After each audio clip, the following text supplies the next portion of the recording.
What's up, YouTube family? Gerald Greenlee here with Clean Green Lawn Service in beautiful South Georgia. Well, overcast, even a sprinkle of rain, South Georgia. Y'all probably can't see that on the windshield yet, but we might just be getting some rain. And I'm gonna tell you, buddy, we need it. We need it, man. It is dry. Y'all know I don't want the grass to start growing, but it is dry. The utility guys down here doing some work, man.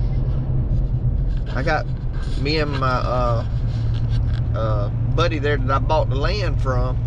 I think we got about 7 poles, and they asked if we wanted some more, but you got to go get the tractor, man, and drag them things down the road. Anyway, yeah, man, it looks like it might rain a little bit. I don't want no grass to start growing, and I don't think it will. 70 degrees right now, about 8:30 in the morning. I got to run town, look at a couple of things, and dadgummit, I forgot. Well, I think I know where it's at now. It's on the corner of Yancey and Bamboo. That's streets. Yancey. I think it's pronounced Yancey. I don't know. I know Bamboo's pronounced bamboo. Anyway, I got to go take a look up there. So, that's what I want to talk about real quick. This morning, try not to make a big old long video. Wasn't even planning on making a video today, but, you know, it's the time of year now to be looking, if you want to work through the winter. And you haven't done this already. I mean, you should have already done this, but if you haven't, you still got time, man. You got customers, take a look at their beds. What's their mulch look like? What's their pine straw look like? Thanksgiving's coming. Christmas is coming. New Year's is coming. A lot of times people gonna want that stuff tidied up, you know, and if you're new in lawn care and so this customer, you haven't had them a long time, you know, make sure that they know if you can do all of these things. Make sure they know that, you know, because there are a lot of guys that I've seen that they cut grass and that's all they do, you know, in my area. I mean, they got a lawnmower and a trimmer, and might have, some of them don't even have an edger, you know, and maybe a little handheld blower, and that's it. That's all they do. That's their whole business. Now, I mean, they probably got a rake or something like that, but and I'm not knocking that. If that's what a person's doing and they making, you know, what they need to make, that's fine. Because when I started out, I mean, I had a mower, a trimmer, a edger, and a handheld blower, you know, and a rake and a shovel and, you know, some little stuff, a little trash can, but all those tools were just stuff I had from around the house, and I made plenty of money like that. So, but I didn't have any hedge trimmers, anything like that. In fact, I went and bought a pair of hedge trimmers after I got the business started, and went and trimmed some at a neighbor's house for free. First set of hedges I'd ever trimmed in my life, right? And if you got people in your family, you know, that got hedges and stuff, and you never trimmed them before, it's really not. I'm no expert when it comes to trimming hedges. I'll go ahead and tell you that. You know, I make them look, I say they look good, but they don't look great. Like, you know, some of these guys, man, they can put an edge on a hedge that you could shave with. I can't do that. You know, I mean, I could learn to do that. I could train myself to do that. The more of it you do, the better you get at it. But some of the stuff like that, it takes a lot of patience. And when it comes to getting out there, getting the job done, I'm ready to get done, go to the next one. And I've never had a customer complain, because what I typically do is I try to recover the shape. You can tell what shape they were before they let them grow, and even if they get out of hand, even if they got like lower pedalums and they got 18 inches of growth on them, you can tell where they were before. And all I do is try to trim them back down to the shape they had them in, you know. So but anyway, it's getting that time of year to be looking at things other than cutting grass. If you got a pressure washer, you know, line up some pressure washing jobs. You know, if you think about it,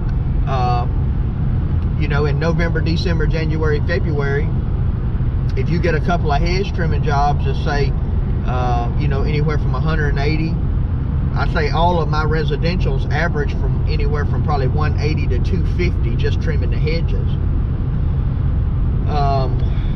You know, if you get a couple of them a month, and if you got a pressure washer, and you know, you find a couple of houses, you know, $200 to $300, whatever it's going for in your area, you know, and you could get a couple of those a month, you know, all of a sudden, you know, you got $1,000 of revenue in the season that you're not even cutting grass. 800 to 1,000. So, you know, it's some extra money. I mean, I know most people that are doing this, and well, first of all, if you're making a living at it, you already know the things I'm telling you, I'm sure. But you know, if the other people that are doing it, I'm sure, you know, you've been wise enough to put some of that money back through the summer when things were booming to get you through the winter, to pay, you know, your insurance, maybe your mower payment, maybe you got a payment on your truck and trailer or something like that. And you know, just getting $800 to $1,000 through the winter kind of pays those things, and you don't have to suck everything. You don't have to start sucking money out that you've accumulated in the business. See, in November we go into kind of like a maintain mode. So in November, you know, I got when November 1st hits, you know, I'm gonna have X amount of dollars in the bank that I've been able to put in there, you know, since April when the grass started growing, or May when it really started growing. I've been stashing back. Well, I mean, I still got a truck that I owe a little bit on.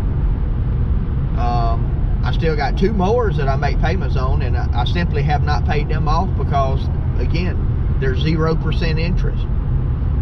To me, with them being 0% interest, it doesn't make any sense for me to pay them off, because it's not costing me anything to use somebody else's money.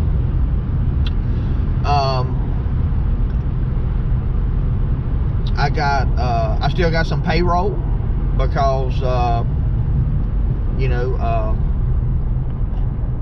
Elro's on salary, so he gets the same thing every pay period, whether he works no hours or he works, you know, 30 hours. He gets the same check.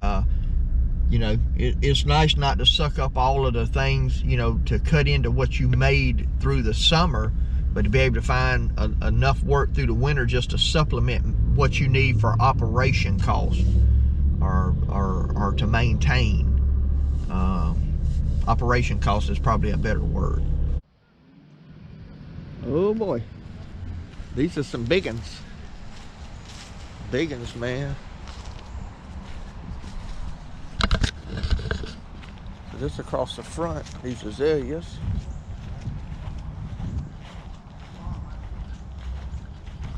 A bunch of vines.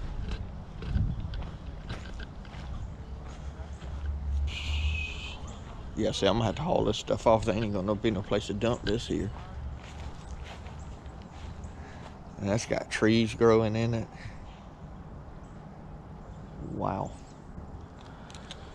All right, so that's all I can do is, and there's some around back bigger than this, or bigger than them I just showed you.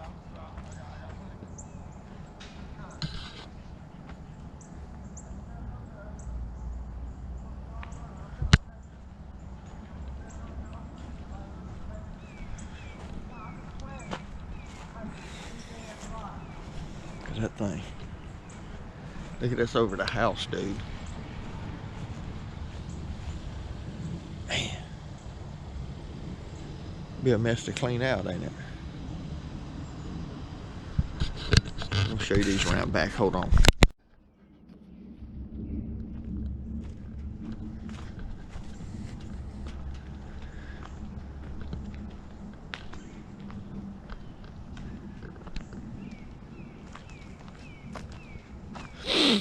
We got all the way down this road.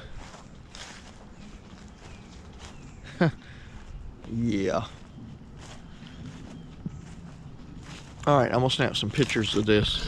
So one like this, I'm gonna snap pictures to make sure, because the customer's not here, make sure that I'm doing what they want done, make sure I'm quoting what they expecting to be done. So let me snap some pictures. All right, y'all saw that job.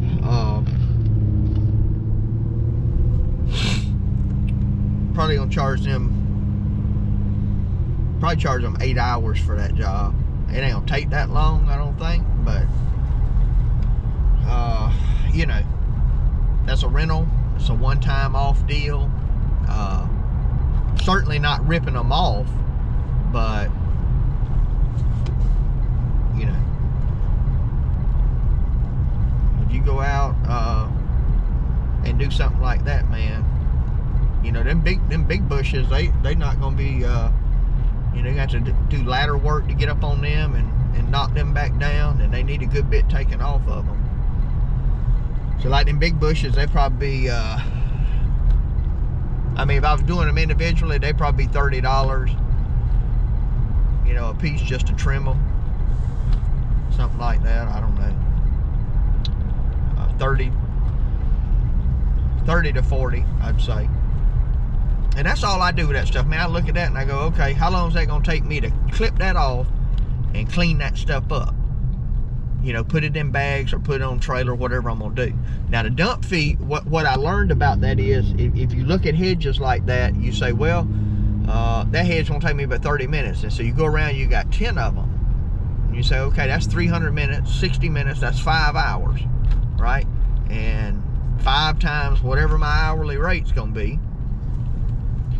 And you say, well, now let's say 5 times, for easy numbers, well, just 5 times $60 an hour. So that's you're back at $300 now.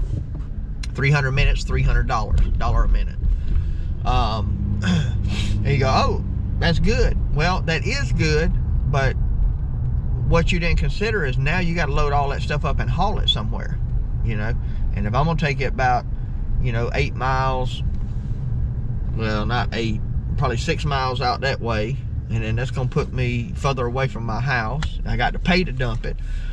And so what I did is I just came up with it. I basically got a standard dump fee. And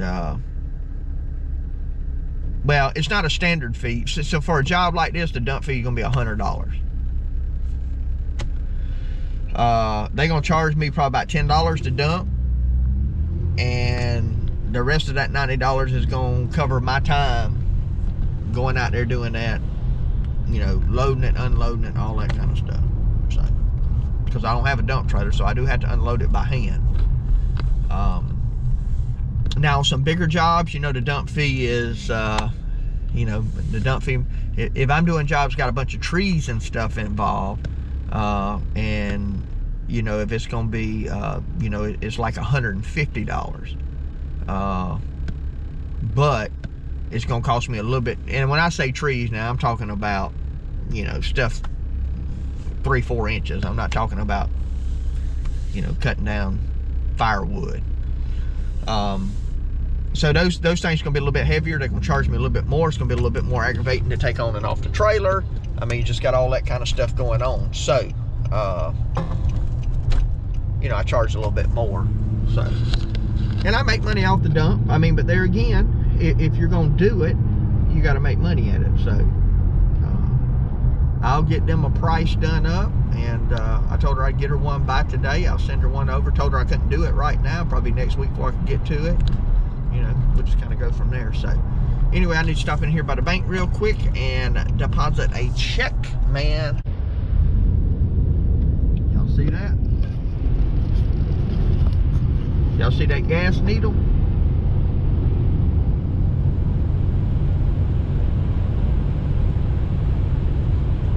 Left my wallet at home, man. That's why I always try to fill up at about a half a tank, but I've been out running around, so I'm just a hair under a quarter, or right around a quarter when I left the house. Gonna fill up while I was in town. Had another project to go look at. The guy stopped by the church yesterday, wanting me to come give him a price on building my deck. So I said I wasn't gonna do none of that kind of stuff in the winter. We'll see. I sure ain't gonna do it unless it's worth my time, buddy. I promise you that. So anyway, I gotta go by the house, and so I'll probably just run up to town later now and take a look at maybe that deck, and take a look at well, go get me some gas. Anyway, I guess I'm gonna close out this video, man. I want to take y'all along for that and jibber jabber along a little bit, give you some ideas, encourage you, get out there, find that work you need through the off season, unless you just want to take off. And you know, a lot of guys that do this kind of stuff on the side, you probably don't want to work through the winter. I don't know that I want to do much, because just run down from the season, man. Not right now anyway. After a month or so, I'll probably get bored, but right now I don't mind kind of taking it easy. So anyway, appreciate you watching. My prayer for you is always the same, that the Lord might richly bless you, that you might see all of your blessings as from Him. Hope you have a great day.